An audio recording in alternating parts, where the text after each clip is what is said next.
Atheism is foolishness. It is, in fact, irrational, and the person who maintains it is irrational. D. James Kennedy Ministries presents Truths That Transform. Today on Truths That Transform, you will see how climate change alarmism is being used to take away your freedom. The real problem is that in the name of social justice, what's being done is actual injustice. And you will discover how it's really socialism that is driving the engine of this so-called climate justice movement. The Green New Deal is to bring the government more in control of the economy. It is a backdoor to socialism. We expose the Marxist climate agenda, one that's gaining steam in the Congress, on today's Truths That Transform.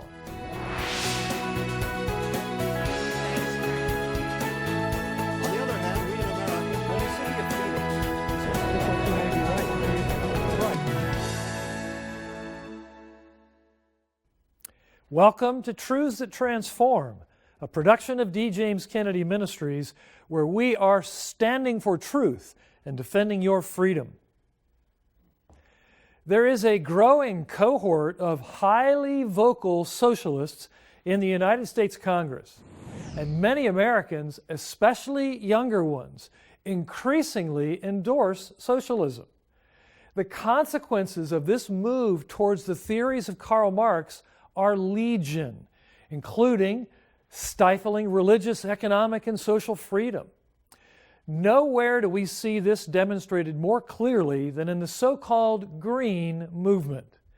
Climate change and the alarmism surrounding it are now being used to advocate everything from banning plastic straws to draconian taxes and regulations that would cripple America. On today's program, we expose the Marxist agenda behind the so-called climate justice movement. You will see why atheism, the underlying principle of Marxism, is the religion of fools. And we will share with you some powerful tools for combating it. As we begin, our own Dr. Jerry Newcomb takes a look inside today's climate alarmism to see what it's really all about.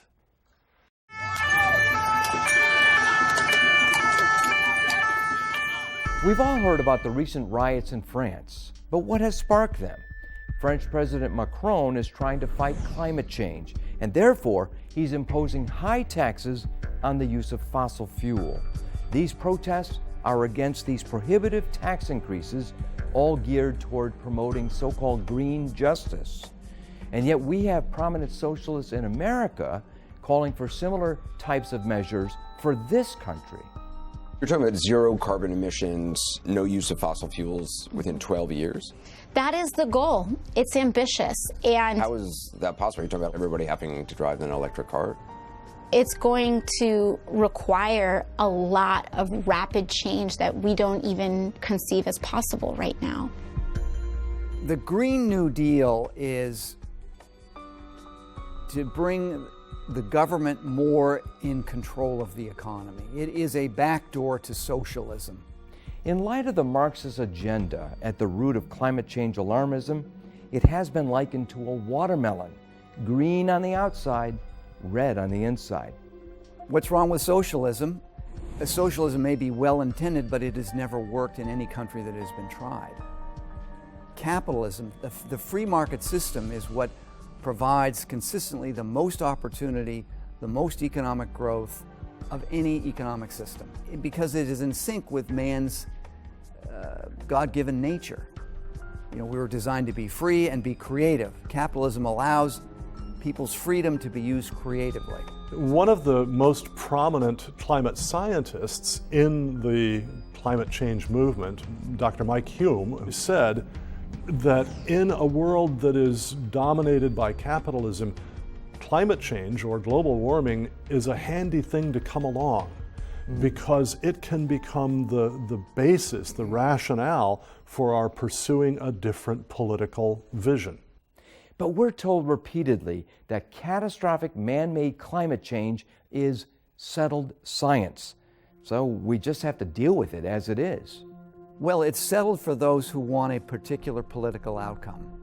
But those who want to pursue science and the facts of science, of course, need to hear from all sides. You can't get to a good understanding without the facts. One of the biggest blatant lie in the media is that there's only a few fringe scientists that don't agree that we're seeing, serious, dangerous, man-made global warming climate change. I know so many scientists personally, world-class scientists, world-class meteorologists, which would be one of the main fields, that do not agree with this stuff. I look at Al Gore's movie as a comedy movie for meteorologists.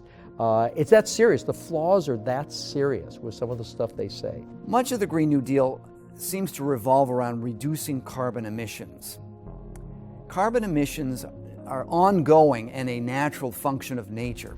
As a matter of fact, volcanoes emit more carbon emissions than all of the industrialized world together. What folks want us to do to fight global warming, which is essentially to turn away from fossil fuels, is going to diminish economic growth. It will prolong poverty. And the best protection you have against any kind of weather emergency. Helping the poor is often the reason touted to fight alleged catastrophic man-made climate change. Critics note that this is ironic because free enterprise and capitalism provide better tools and means of energy to help the down and out in third world countries. For example, millions of women are at risk because they cook on open fires in or just outside their huts.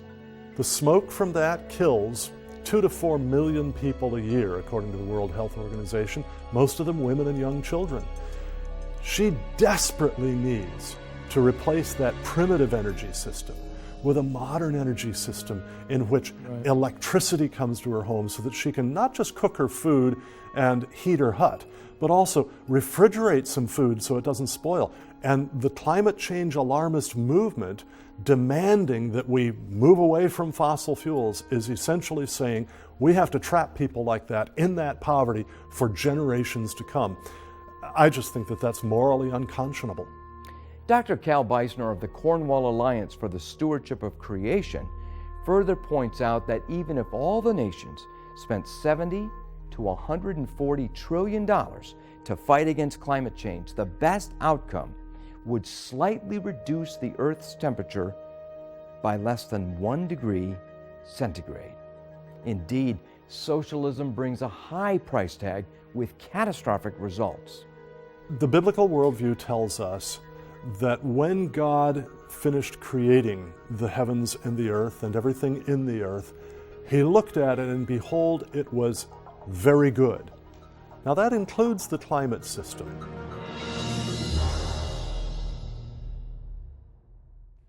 Climate alarmism is based more on ideology than on science. The environmental movement has long maintained that human beings are an intruder on the planet and are harmful to the earth just by being here. That's why the climate alarmists' so-called Green New Deal goes hand in hand with Marxism. Both are atheistic to the core, whether their proponents realize it or not. Dr. D. James Kennedy knew this, and I'm joined now by his daughter, my very good friend, Jennifer Kennedy Cassidy. Jennifer, your dad knew that denying God ultimately affected every aspect of life, didn't he? He did, Frank. As a student of the scriptures, he knew that the denial of God had consequences that spread in every direction. It's a clear historical fact that Karl Marx is the father of socialism and that he formulated his economic theory from strictly atheistic principles. Nobody seriously disputes that.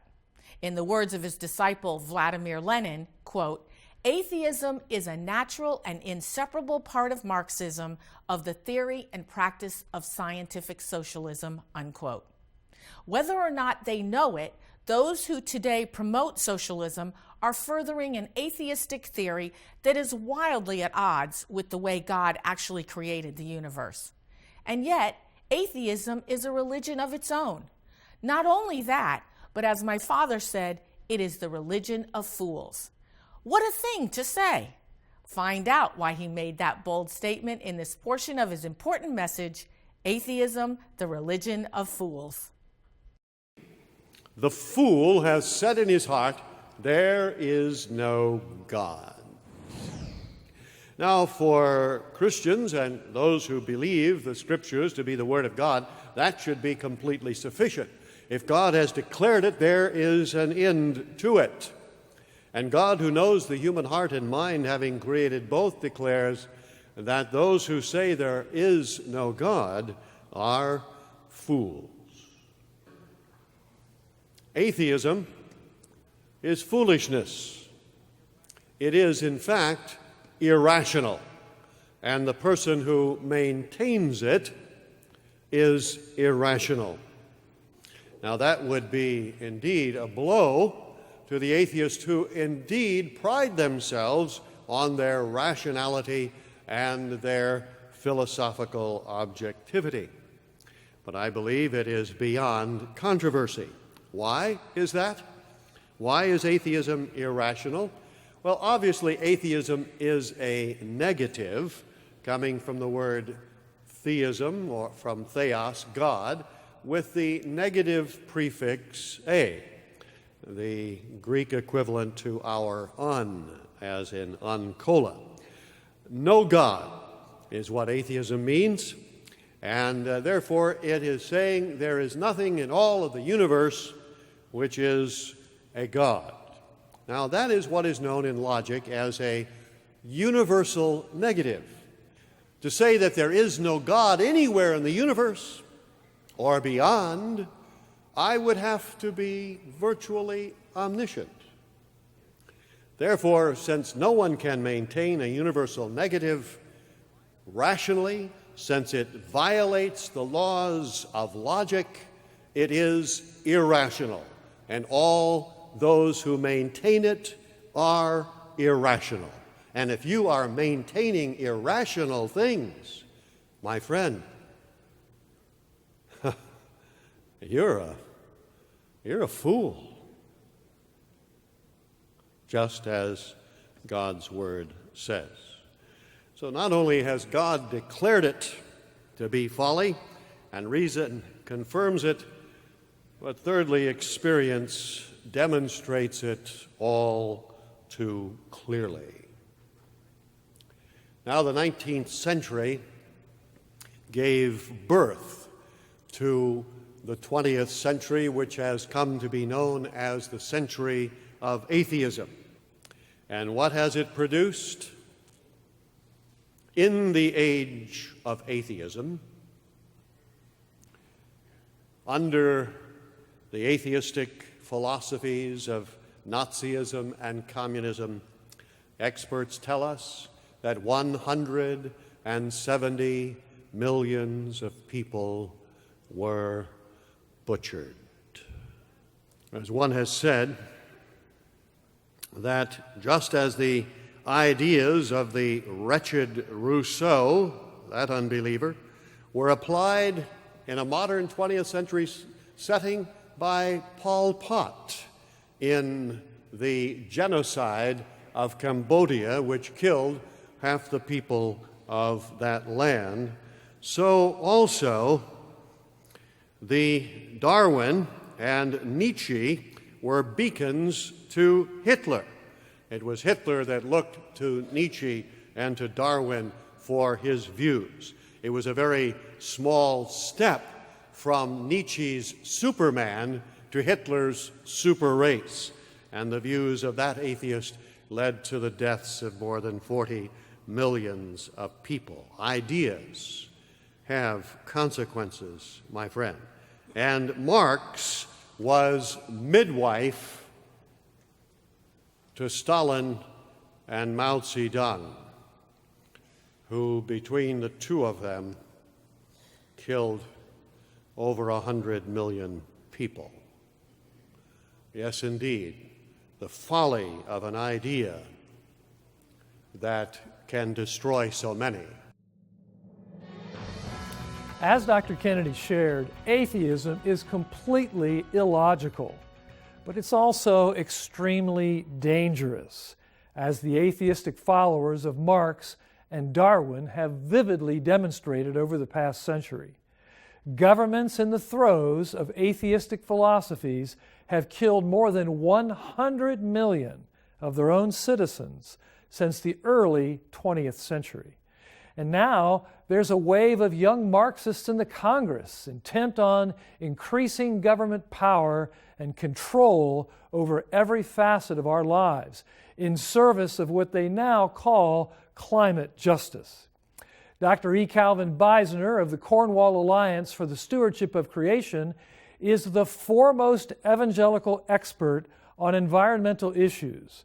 I talked with him recently about how the so-called green justice movement of the left actually violates God's law and harms the very people it claims to benefit.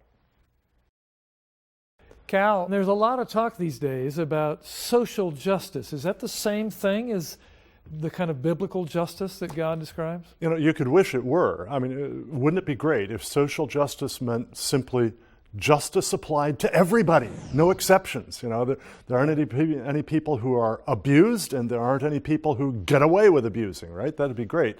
And if that's what social justice meant, we could all go home and be happy, right? Unfortunately, the concept of social justice really was coined, or the phrase was coined in the late 19th century, largely in the progressive movement that was borrowing from Karl Marx and Friedrich Engels. Mm-hmm. And essentially, social justice, rarely carefully defined, basically means using the coercive power of government to achieve some greater approximation of equality for everybody than whatever we might have, no matter whether you've got a society where income inequality is very small or where income inequality is very great. Right. We're never satisfied. It's got to be a little more equal. In the Cornwall Alliance for the Stewardship of Creation, we're particularly concerned about the notion that fighting global warming is a matter of justice. We're going to do justice to the poor of this world because climate change is going to hurt them more than anybody else. Well, the actual reality of it is this. Climate has very little to do with human well-being, but poverty is immensely important to human well-being. And the reality is that, for example, the Paris Climate Agreement that was worked out in the end of 2015, and President Trump has taken the United States out of it, but most of the nations of the world are still in it. Even according to the supporters of that, full implementation of that would reduce global average temperature at the year 2100 by 0.3 of a degree Fahrenheit. That's too little to make any difference to any ecosystem. That's certainly at the cost of, even according to their own data, at a cost of $70 to $140 trillion. Trillion, big T there, right? That's $23.3 to $46.6 trillion per tenth of a degree Fahrenheit reduction in global average temperature. That's just absurd. And what could we do with that money instead? Purified drinking water, sewage sanitation, electricity for homes where now people use wood and dry dung as their primary cooking and heating fuels, medical care, infectious disease control, nutrition supplements. All of these things would have far greater impact in raising the poor out of poverty than 0.3 of a degree difference in global temperature. Not to mention that if you just leave that money where it is and don't tax it in the first place, there's economic development, there's innovation, exactly. There's technology, there are ways to do things to help the poor that wouldn't exist otherwise. Exactly, and that's precisely why I'm concerned about these things. And the real problem is that in the name of social justice, what's being done is actual injustice. And so we need to help the society to understand what real justice is according to the Bible, as distinct from this notion of social justice. That's the dirty little secret of the environmental movement, isn't it? That the poor bear the brunt of the cost of the changes that they want to see happen.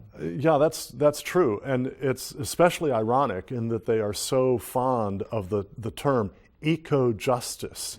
And the reality is that what they pursue as eco-justice tends to harm the poor by reducing economic development, by preventing the poor from being able to take advantage of the kinds of technologies that have lifted billions of people in the West out of poverty already. Right. It is its own form of oppression.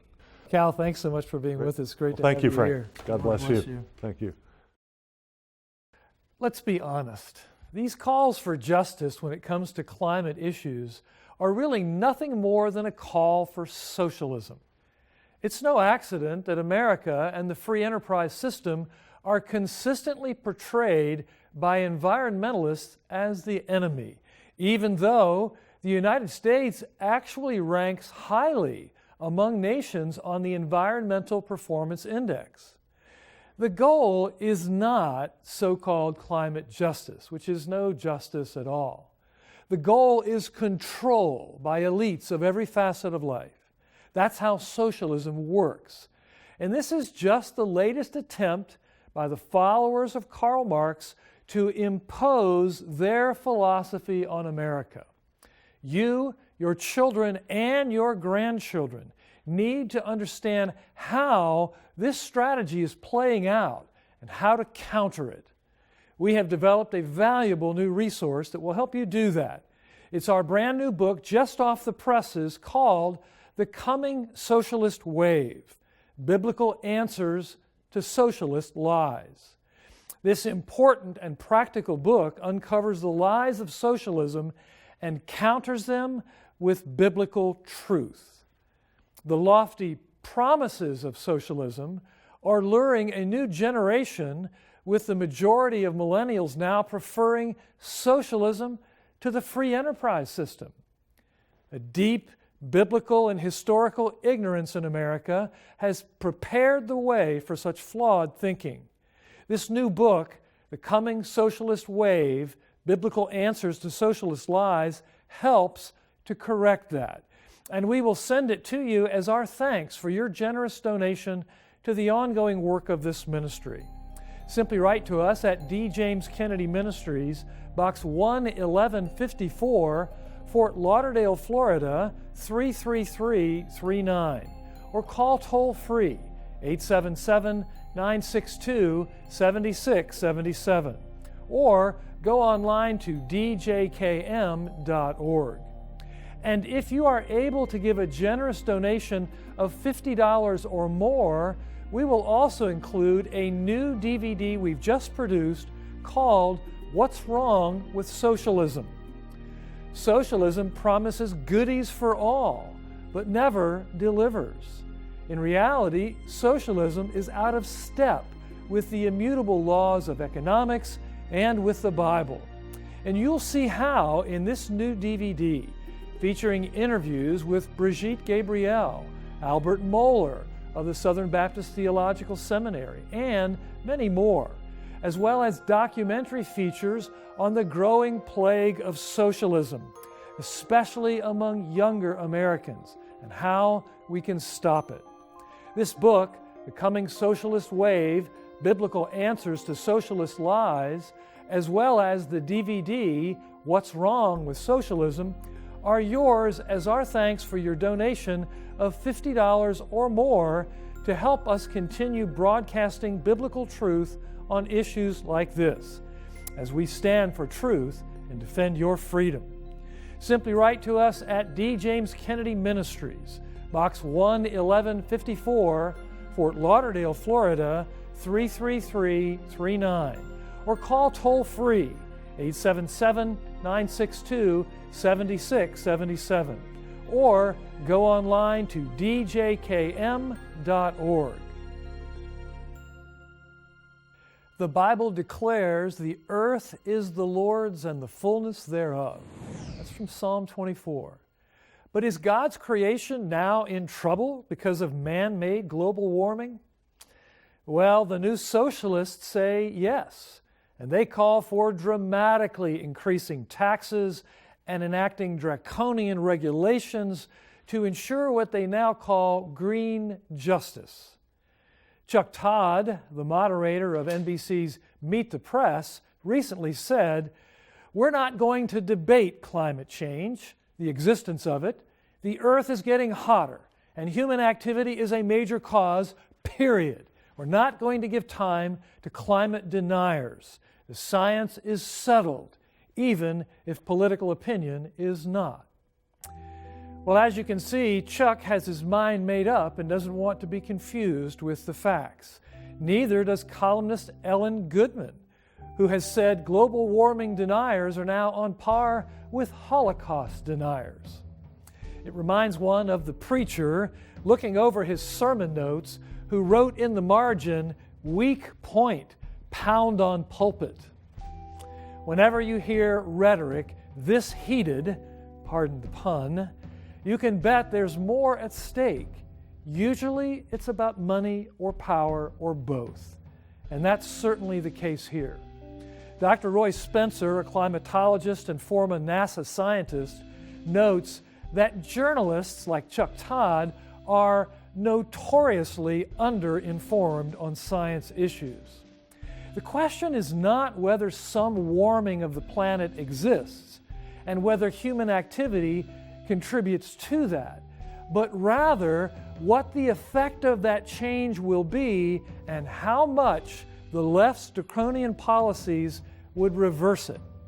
Spencer and a number of other climatologists say that the catastrophic predictions of the likes of Al Gore are not based upon known, established, and quantified scientific principles. And as Dr. Cal Beisner of the Cornwall Alliance has noted, even if the full agenda of the climate alarmists is implemented, it would result only in a reduction of global temperatures amounting to 0.3 of 1 degree by the year 2100, at a cost of as much as $100 trillion. Clearly, this climate alarmist agenda is less about fixing a problem as it is about giving power to leftist elites to control ever more aspects of our lives. D. James Kennedy Ministries is standing for truth and defending your freedom. Thanks for joining us for this edition of Truths That Transform. I'm Frank Wright. We'll see you next time. Next week on Truths That Transform. Very few people actually ever hear the truth about what God has to say about this matter of economics. Socialism has not been successful in Nordic countries, and by large, Nordic countries have spent 30 years moving away from socialism. That's next week. Today's program is available on DVD for your gift to this ministry of any amount. Please call, write, or log on to our website today. This has been a production of D. James Kennedy Ministries.